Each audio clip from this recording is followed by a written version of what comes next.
What's up, people? This is Midwest Ninja bringing you another motovlog, and we're gonna close this here. Oh, fuck yeah.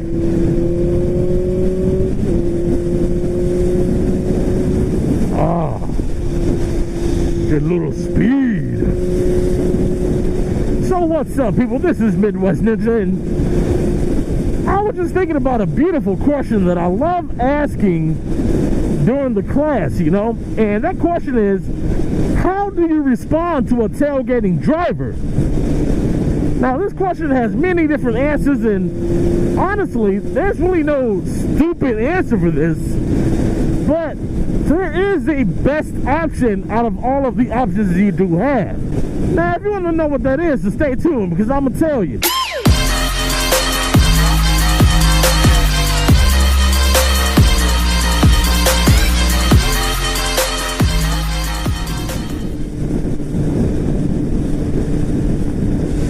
So when it comes to the question of how to respond to a tailgating driver, the ultimate answer, you know, apart from, you know, some people will say, hey, speed up, lose that tailgating driver. You have the power to, and you can do that. Oh, come on, don't pull up next to me. You can do that. However, by doing that, you will increase your risk factor. And that doesn't always work out so well, especially if you're on the 2-lane road or 1-lane road for yourself right there, or you know, you got traffic going one way and traffic going the other way. That's it. So you know, that may not always work out, and sometimes you can't always just switch lanes either. So the correct answer for that is, when you get someone that's following you a little bit too close for comfort, or a tailgater perhaps, what you want to do is roll off that throttle and put more distance between yourself and the car ahead of you. Now, the reason this is if you're taking an MSF or any type of basic safety course, you've learned about the 2-second following distance, the 4-second following distance, and the 12-second. Now, that 2-second is what you use at the absolute minimum.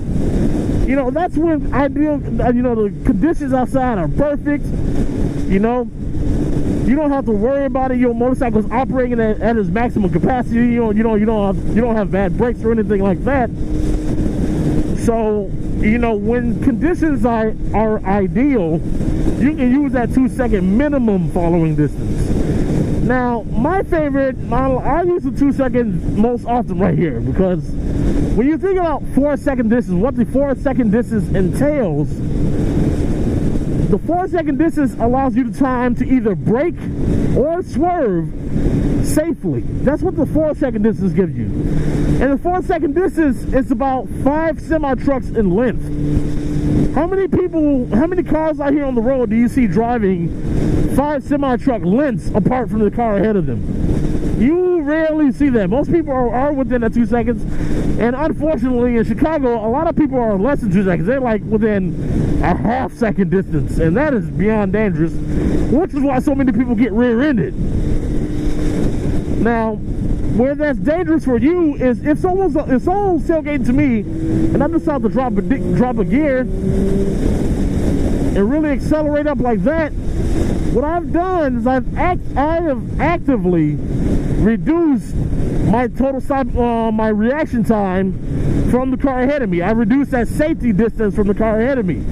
So if that car ahead of me decides to slam on its brakes for whatever reason, what's going to happen is I'm going to apply my brakes, and then the car behind me is going to apply their brakes a little bit too late. Now, the car ahead of me weighs about 2 tons, and total motorcycle weight for me is probably around 800 pounds. So I'm probably going to stop ahead of that car, or stop before that car stops. Now the problem is, I have that 2 to 4 ton vehicle behind me, and because I weigh a lot more, it's going to take them a longer distance to stop. So what's going to happen is, they're going to rear end me and push me into the car ahead of me.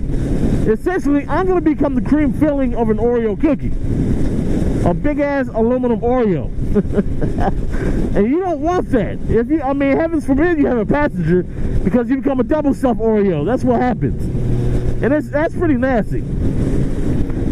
So So what you want to do is when you get a tailgater behind you, is slow down. You want to roll off your throttle and put more distance between the car ahead of you and yourself. So if that car ahead of you slams on his brakes, you can come to as smooth a stop as you want to. You don't have to do panic braking or anything like that and risk getting rear-ended.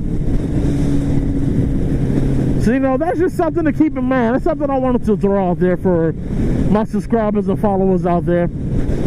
Is, you know, be careful. Don't give up your safety margins for anything. I don't like cars driving on the side of me. As you see right here, I don't have any cars on the side of me. Heck, I barely have any cars behind me, and I make sure there are none ahead of me if I can help it.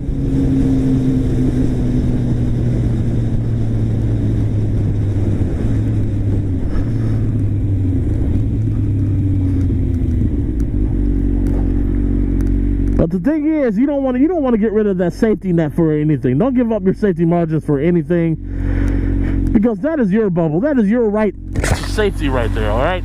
So take care of that. Ride your own ride. Be in your own zone, and be safe out there. Don't get yourself killed. All right. Once again, this is Midwest Ninja, and if you like what you heard, throw a like on that like button. Hit that subscribe button for me right there. And once again, my ninjas, peace.